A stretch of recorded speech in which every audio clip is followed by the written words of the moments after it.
अस्सलाम वालेकुम नाज़रीन, मैं हूं डॉक्टर ताहिर गुंदल और आप देख रहे हैं doctor Tahir Gondal veterinary consultant YouTube channel. और मैं उम्मीद करता हूं कि आप खैर आफियत के साथ होंगे। नाज़रीन, अभी जैसे जैसे मौसम गर्म होता जा रहा है और गर्मी की शिद्दत दिन ब दिन बढ़ रही है, तो जो हमने अपने घर में परिंदे रखे हुए हैं अंडों के लिए, जो हमने देसी मुर्गियाँ रखी हुई हैं, गोल्डन है, मिस्री हैं, कई लोगों ने असील रखी हुई हैं शौक के लिए, तो उनमें एक प्रॉब्लम ये आ रहा है कि जैसे जैसे दर्जा हरारत बढ़ रहा है, उनके अंदर जो अंडों की प्रोडक्शन है वो कम होना शुरू हो गई है। हमने जो पिछली सर्दियों में काफ़ी मतलब एफर्ट करके उनसे जो अंडे वगैरह लिए हैं, लेकिन अब जैसे जैसे मौसम गर्म होता जा रहा है तो उनके अंदर जो अंडों की पैदावार में कमी आती जा रही है। और ये आगे जैसे ही मई, जून, जुलाई, अगस्त आएगा, उसमें ये और ज़्यादा शदीद हो जाएगी। तो इस वक़्त ये वीडियो बनानी बहुत ज़रूरी थी कि हमारे जो फार्मर दोस्त हैं, जो छोटे पैमाने पे जो है वो मुर्गबानी कर रहे हैं, उनको ताकि पहले से ही पता हो कि हमने अप्रैल और आगे मई में इनमें क्या-क्या स्टेप ऐसे लेने हैं कि जिससे हमारी जो अंडों की प्रोडक्शन है वो कम ना हो और वो अपनी जगह मेंटेन रह जाए। पहले इस चीज़ को स्टार्ट करने से पहले मैं आपसे रिक्वेस्ट करूँगा कि अगर आप मेरे चैनल पे नए हैं तो काइंडली मेरा चैनल है doctor Tahir Gondal veterinary consultant, उसको आप ज़रूर सब्सक्राइब करें, वीडियोज़ को लाइक एंड शेयर करें। और अगर आप ये फेसबुक पेज पे देख रहे हैं मेरे पे, तो उसको जो आप ज़रूर फॉलो करें और वीडियोज़ को लाइक एंड शेयर करें। अच्छा, अब आते हैं अपने इस टॉपिक की तरफ कि जो हमारा जो एक बर्ड का रहने का जो लाइफ़स्टाइल है, उसको जो हम जो एक जगह देते हैं या उसके लिए जो हमने पानी का बंदोबस्त करना है या उसका जो हमने खुराक का बंदोबस्त करना है, वो जैसे-जैसे दर्जा हरारत बढ़ता जाएगा वो हमें मॉडिफ़ाई करना पड़ेगा, चेंज करना पड़ेगा। अब एक्चुअली होता क्या है कि जिस वक़्त शदीद गर्मी आती है, शदीद गर्मी के साथ 2 चीज़ें होती हैं। एक तो कि एक दर्जा हरारत बढ़ रहा है, दूसरा साथ जैसे-जैसे मौसम आगे चलता जाएगा, जुलाई अगस्त में जाके हबस भी बढ़ जाएगी। वो जो दर्जे हरारत का बढ़ना और हबस का बढ़ना, ये दोनों चीज़ें इंतहाई ख़तरनाक होती हैं। लेकिन जो हमारा मई और जून है, इसमें क्या होगा, अप्रैल, मई, जून में, इसमें हमारे जो है हबस में नहीं बढ़ेगी, लेकिन जो दर्जा हरारत है या जिसको हम ड्राई हीट कहते हैं, वो जो है बढ़ेगी। तो अभी हम उन स्टेप्स को डिस्कस कर लेते हैं कि अगर जो शदीद गर्मी है, सूखी ड्राई हीट जो जैसे कि अब आ रही है कि बढ़ रही है, तो उसके लिए हमने अपने बर्ड्स को किस तरह बचाना है। तो सबसे पहले इम्पोर्टेंट चीज़ ये होती है कि जैसे-जैसे दर्जा हरारत बढ़ता है, तो जानवर जो है, जो हमारा परिंदा है, वो फ़ीड खाना कम कर देता है। यानी कि दोपहर के टाइम अगर आप उसे कुछ चीज़ डालेंगे तो वो बिल्कुल ना होने के बराबर, यानी कि खाएगा, और अगर खाएगा भी तो वो उसकी मिकदार इतनी कम होगी कि उसकी वो प्रोडक्शन बिल्कुल भी जो है वो नीचे चली जाएगी। फिर उसके बाद उसको पानी की ज़्यादा ज़रूरत है। हम आम रूटीन में जो पहले सर्दियों में पानी दे रहे थे, अगर उस हिसाब से हम रखेंगे तो वो भी हमारे लिए नुकसानदेह होगा, क्योंकि बर्ड की अब पानी की जो ज़रूरियात है वो बहुत ज़्यादा बढ़ जाएँगी। तो इसलिए मैं ये वीडियो बना रहा हूँ। इसके लिए हम पहला स्टेप डिस्कस कर लेते हैं कि सबसे पहले स्टार्ट करते हैं कि हमने अपने जो बर्ड्स को मैनेज किस तरह करना है। तो सबसे पहला जो इम्पोर्टेंट स्टेप ये है कि जो उसको गर्मी अब या जो टेम्परेचर का जो सामना है वो हम किस तरह उसको मेंटेन कर सकते हैं। उसके लिए सबसे पहला स्टेप ये है कि हमने एक चीज़ देखनी है कि अगर फॉर एग्जांपल मिसाल दे रहा हूँ कि हमने हमारे जो जिस जगह हमने रखा हुआ है, वहाँ पे अगर हमने अपनी लेयर मुर्गी को 1.5 स्क्वायर फीट के 2 स्क्वायर फीट दिया हुआ है या 1 स्क्वायर फीट फॉर एग्जांपल, हालांकि होता नहीं है, तो अब हमने उसको खुली जगह बढ़ानी है। यानी कि हमने अपने उस जो शेड के अंदर जो डेंसिटी है या जो उसके अंदर जो हमारे जो बर्ड्स की पॉपुलेशन है वो हमने कम करनी है। मिसाल के तौर पे सर्दियों में अगर एक शेड के अंदर 3000 बर्ड आप पाल रहे थे, तो अब आपने कम अज़ कम भी वो 2100-2200 से ज़्यादा नहीं करना। तो इसलिए हमने अब उनको जो खुली स्पेस है वो ज़्यादा देनी है, ताकि ज़्यादा से ज़्यादा हवा के साथ उनका इंटरेक्शन हो और जिस्म से जो उनकी हीट निकल रही है वो लेके निकले और जिस्म जो है उनका वो कूल डाउन हो। सबसे पहले आ गया कि आपने उनको खुली स्पेस ज़्यादा देनी है। दूसरा, आपने ये कोशिश करना है कि जो धूप है, धूप नहीं आनी चाहिए। यानी कि धूप को आप प्रॉपर्ली मैनेज करें कि जो आपको जो बर्ड है उसको एक तो साया हो और दूसरा उसको ताज़ा हवा के साथ इंटरेक्शन हो। ये 2 चीज़ें इंतहाई ज़रूरी हैं। इसके लिए कई लोग इस तरह करते हैं कि जो हमारे शेड्स हैं, ओपन शेड्स हैं, क्योंकि छोटे लेवल पे जो मुर्गबानी है वो ओपन शेड में हो रही होती है। उन्होंने उनकी साइडें जो खुली की होती हैं, जिसमें जाली लगाया, तो उसके उन्होंने बाहर से वाली साइड पे दरख्त लगाए हुए होते हैं। उससे क्या होता है कि दरख्तों का साया पड़ता रहता है, वहाँ से धूप नहीं पड़ती, और उससे फिर किसी हद तक जो है वो टेम्परेचर की कूलिंग भी होती है, सॉरी, और जो अब हवा है उसका भी जो है वो फ्लो अंदर की तरफ होता है। तो इसलिए आपको ये 2 चीज़ें करनी बहुत ज़रूरी है कि तो आप उनको जगह खुली करेंगे और उनके लिए आप जो ताज़ा हवा जो है उसको ताकि इंटरेक्शन हो सके, यानी कि ये 2 चीज़ें आपकी करनी जो वो मस्ट है। फिर तीसरी जो आपकी इंपॉर्टेंट चीज़ होगी कि आपने इनकी जो फीडिंग है, ये तो पहले आ गया उनकी मैनेजमेंट के हवाले से। इसमें एक चीज़ आप और भी ऐड कर सकते हैं कि अगर आपके पास सोर्सेज हैं, तो आप उनमें पंखे भी इंस्टॉल कर सकते हैं अपने शेड के अंदर। सोलर पैनल्स आप ऊपर लगा के तो सस्ती बिजली बना के तो उससे भी आप पंखे भी कर सकते हैं। उससे भी उनकी जो कूल डाउन होगी बॉडी, जब हवा तेजी से उनकी बॉडी को टच होगी तो कंडक्शन के थ्रू उनकी जो है हीट वेपरेशन होगी और उनकी बॉडी जो है वो कूल डाउन हो जाएगी। ये भी एक आप अभी जो नई मॉडर्न टेक्निक्स है उसको यूज़ करते हुए आप कर सकते हैं। फिर एक टेक्निक और भी होती है कि कई लोग जो है वो पानी के स्प्रे भी करते हैं बर्ड्स के ऊपर, ये भी किया जा सकता है। यानी कि वो जो पानी का स्प्रे करते हैं उसको एवेपोरेट होकर उड़ने में जो एक हीट का इस्तेमाल होता है उससे भी आपकी बॉडी जो बर्ड्स की बॉडी कूल हो जाती है, उससे भी कूलिंग की जा सकती है। यानी अब आपने ये ज़हन में रखना है कि एक तो उनको स्पेस आपने ज़्यादा देनी है, दूसरा आपने उनको धूप से बचाना है ताकि हवा मैक्सिमम उनके ऊपर इंट्रैक्शन हो सके। फिर आपने उसके अंदर जो है वो स्प्रेइंग भी आप कर सकते हैं और उसके अलावा आप पंखे भी लगा सकते हैं। स्प्रे करना और पंखे दोनों इकट्ठे भी किए जा सकते हैं, इससे भी टेम्परेचर काफ़ी ज़्यादा कूल डाउन हो जाएगा।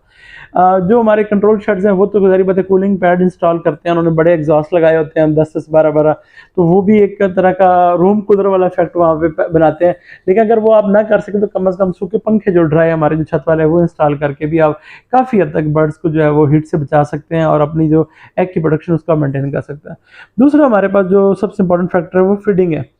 अब होता क्या है कि जब आप गर्मी में किसी भी टाइम पे आप अपने बर्ड को फीड डालेंगे तो वो उसको नहीं खाएगा, या खाएगा भी तो कम खाएगा, क्योंकि जब आप एनिमल फीड खाता है उसको हजम करने में भी उसकी हीट लॉस होती है, हीट इसकी जनरेट होती है और पहले ही बाहर गर्मी है तो फिर उसका जो है इतना टेम्परेचर बढ़ जाता है कि वो बीमार भी हो सकता है, तो बर्ड खाने से अवॉइड करते हैं। सॉरी, इसमें अब ये एक और टेक्निक इस्तेमाल की जा सकती है कि आपने जो उनकी खुराक है, आपने खुराक को डिवाइड करके 2 टाइम्स आप पे डिवाइड कर लेना है।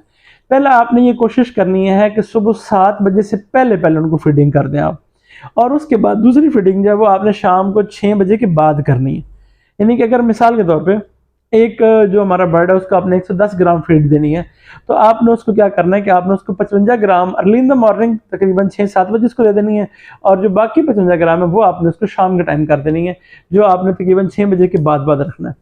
वो जो सुबह और शाम का टाइम है उसमें क्योंकि टेम्परेचर काफ़ी हद तक कम हो गया होता है तो उसकी वजह से आपका बर्ड जो है वो फीडिंग अच्छी तरह कर पाएगा।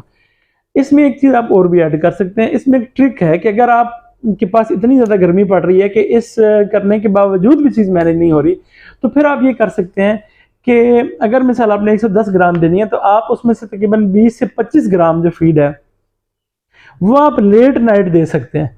यानी कि मिसाल आप लाइटें बंद कर देते हैं 9-1 बजे के, तो आप लाइटें 12 बजे रात को ऑन करें जस्ट 15-20 मिनट के लिए, और उस टाइम आपने यानी कि उनको फीडिंग की हुई हो, यानी उनके बर्तनों में आपने रात को लाइट बंद करने से पहले वो फीड डाली हुई हो। जब बर्ड रात को एक दफ़ा सो जाएगा फिर जब लाइट्स ऑन होंगी वो एक्टिव होगा, उसको लगेगा कि सुबह हो गई है और उस समय टेम्परेचर भी कम होगा, तो उसको मिड नाइट स्नैक कहते हैं, उससे भी जो है वो उनकी जो फीडिंग है उसमें इंप्रूवमेंट आ सकती है। यानी कि बाकी फीड तो वो सुबह शाम कर रहा है, लेकिन जो अगर आपको लग रहा है कि इतनी एफर्ट के बावजूद भी नहीं वो फीड कर रहा तो फिर आप उसको लेट नाइट भी कर सकते हैं। ये भी एक ट्रिक है, जरूरी नहीं कि हर कोई करे, लेकिन अगर किसी के फार्म पे इतना ज़्यादा प्रॉब्लम है हीट का तो वो आप ये जो है उसको इजीली इस्तेमाल किया जा सकता है। फिर इसके अलावा आपको एक और भी काम किया जा सकता है कि आप जो फीड है उसमें 1 से 2% ऑयल भी ऐड कर सकते हैं। यानी मिसाल के तौर पे जो 100 किलो फीड है उसके साथ आप 1 किलो उसमें या 1.5 किलो आप उसमें ऑयल ऐड कर सकते हैं, वो भी बड़ा बेनिफिशियल होगा, क्योंकि जो हुजम है उससे उसका एनर्जी लेवल ज़्यादा हो जाएगा। यानी कि जो मिसाल अगर एक बर्ड ने मिसाल 100 ग्राम खा के जो उसने एनर्जी लेवल लेना था वो अब मिसाल के तौर पर अगर 90 ग्राम भी खाएगा तो उसका एनर्जी लेवल उतना होगा, उससे भी उसको बेनिफिट होगा, ताकि उसकी जो डेली रूटीन है, जो एग प्रोडक्शन है, ये बाकी मेंटेनेंस वगैरह है उसमें भी वो हेल्प आउट हो। ये भी एक उसके अंदर आप कर सकते हैं। फिर सबसे जो इम्पोर्टेंट इस गर्मियों में जो आपने करना है वो ये करना है कि फ्रेश वाटर यानी कि ठंडा पानी हर वक्त अवेलेबल हो। अब आपने ये नहीं करना कि आपने फॉर एग्जांपल सुबह पानी डाल दिया, दोपहर को वो आपकी टैंकी गर्म हो गई और जनाब बर्ड को सही शदीद गर्म पानी आ रहा है, ऐसे नहीं। अब आप उसमें टाइमिंग बनाएं कि आपने उसको जो है ना वो प्लान आउट करें कि किस तरह मैं हर 3 घंटे बाद जो है वो पानी का डब्बा जो है उसको मैंने दोबारा भरना है। ये एक रूटीन है। ये अगर आपने ड्रिंकर लगाए हुए हैं टैंकी के साथ अटैच है तो टैंकी को काइंडली जो है वो आप साया दें, उसकी साइड पे आप थर्मोपोल से उसको कवर करें ताकि वो गर्म ना हो।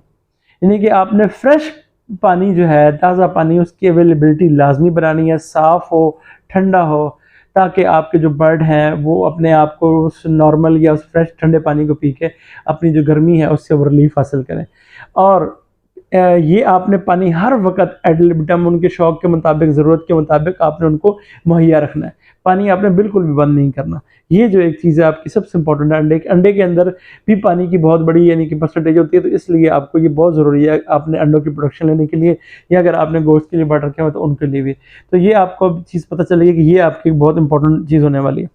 फिर इसके अलावा कुछ ऐसे स्टेप्स भी हम कर सकते हैं कि जिससे हम गर्मी की शिद्दत को कम कर सकते हैं। फॉर एग्जांपल हम उनकी पानी के अंदर एंटी स्ट्रेस मेडिकेशन की जा सकती है, यानी कि ऐसी चीज़ें जो कि एंटीऑक्सीडेंट हो, जो स्ट्रेस से बचाएं। जैसे कि फॉर एग्जांपल हम विटामिन सी का इस्तेमाल कर सकते हैं, विटामिन ई का इस्तेमाल कर सकते हैं। अगर आपको लग रहा है कि टेम्परेचर बहुत बढ़ रहा है और हमारे बर्ड जो है वो हर वक्त पेंटिंग करते रहते हैं, मतलब वो तेज़ तेज़ सांस लेते रहते हैं, तो आप उसके अंदर कुछ ऐसे मेडिकेशंस भी आती हैं कि जिनमें विटामिन सी और एस्पिरिन शामिल होती है। उससे भी उनका बॉडी टेम्परेचर ज़रा कम हो जाएगा, जिससे कि आपका बर्ड इज रिलीफ करेंगे। विटामिन ई भी आप इस्तेमाल कर सकते हैं पानी में, वो उसकी भी प्रिपरेशन अवेलेबल हैं, ताकि उससे वो भी एंटी स्ट्रेस है, उससे भी बर्ड जो है वो स्ट्रेस से बाहर आएगा, जो गर्मी का शदीद स्ट्रेस पड़ रहा है, और उससे इम्प्रूवमेंट हो जाएगी। अच्छा, अब इसके अलावा ये तो होगी जो हमारे पास मेडिकेशन है। एक दो टोटके भी हम कर सकते हैं। फॉर एग्जांपल अब आगे तरबूज तकरीबन मार्केट में आ गया है, या अनकरीब और ज़्यादा आ जाएगा। शुरू के 15-20 दिन महीना तो ये महंगा होगा, लेकिन जैसे ही इसका जो सीज़न ऑफ होने लगता है उस वक्त इंतहाई सस्ता हो जाता है। तो और उस वक्त गर्मी भी शदीद होती है, तो उस वक्त आप जो तरबूज हैं, छोटे तरबूज आप ले लें जो आपको सस्ते मिल जाएं। उनको आपने क्या करना है, उनको रात को आपने बाहर खुले में रखना, ताकि उनका ज़रा टेम्परेचर कुछ बेहतर नॉर्मल हो जाए। और वो आपने जो अपने बर्ड्स को हाफ करके, यानी कि 2 टुकड़े कर देने, और वो आपने जैसे बाउल होता है ऐसे ही रख देने। बर्ड उसमें खुद से जो है वो प्रिक करते रहेंगे। उसके अंदर भी बहुत सारे मिनरल्स होते हैं, वो भी एक तरह का ORS वाला काम करता है। तो उसके अंदर पानी का कंटेंट भी है, काफ़ी अच्छा है, और मिनरल्स का भी काफ़ी अच्छा कंटेंट है, तो वो भी आपके बर्ड्स को जो है वो स्ट्रेस से बचा सकता है। और ये जो तरबूज वाला है, ये पर्सनली मैंने बहुत सारे ऐसे फार्म्स पे करवाया है, स्पेशली जो फैंसी बर्ड्स वाले फार्म पे तो मैंने तकरीबन हर एक पे करवाया है। जिन्होंने मोर रखे हुए हैं या जिन्होंने फैंसी पोल्ट्री रखी हुई है, उनको तो ये मस्त मैं करवाता हूँ। तो हमारे जो प्रोडक्शन वाले लोग हैं जिन्होंने अंडों के लिए रखे हुए हैं, वो भी इसको इस्तेमाल कर सकते हैं। ज़रूरी नहीं कि आपने हर बर्ड को जो है या आपने वो भर ही देना है।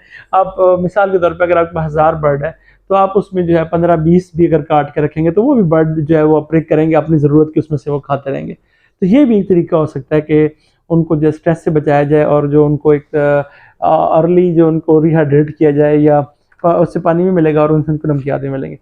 तो मैं उम्मीद करता हूँ कि आज का सेशन भी जो है वो आपका लिए काफ़ी जो है हेल्पफुल रहा होगा। और अगर आपको मेरी वीडियोस पसंद है तो काइंडली मेरी वीडियोस को आप ज़रूर लाइक एंड शेयर करें, और मेरे चैनल को आप ज़रूर सब्सक्राइब करें। और अगर किसी को कोई क्वेश्चन हो या कोई मसला मसाइल हो, तो काइंडली आप जो है वो नीचे कमेंट कर सकते हैं। मैं उम्मीद करता हूँ कि जो है आप इंशाल्लाह जो आपके साथ जो एक कोलैबोरेशन चल रही है वो सक्सेसफुल रहेगी। Thank you so much.